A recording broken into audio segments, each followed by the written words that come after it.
Sometimes हम ये शिकायत करते हैं, हमारी तो कोई सुनता ही नहीं है, हमारी आज तक किसी ने नहीं सुनी है, आज तक हमें कोई समझा नहीं है, आज तक हमारी समझ ही नहीं आई है किसी को, मेरे दिल को कोई नहीं समझ पाया, मेरी रूह को कोई नहीं समझा, आज तक मेरे अंदर जो स्पिरिट है उसे कोई जान ही नहीं सका है।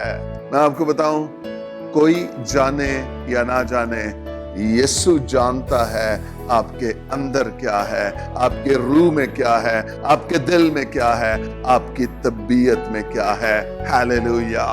और सुनिए, मुमकिन है लोग आपके बारे में जान भी लें, आपके स्पिरिट को जान भी लें, लेकिन इसके बावजूद वो आपको वो ऑनर ना दें जो आपका आपका किरदार है, या जो आपकी स्पिरिट है, या जो आपकी कॉलिंग है। मैं आपको यकीन दिलाना चाहता हूं, आसमान पर आपको इसका अजर जरूर मिलेगा। हालेलुया। जरूर मिलेगा, जरूर मिलेगा, इसका अजर जरूर मिलेगा।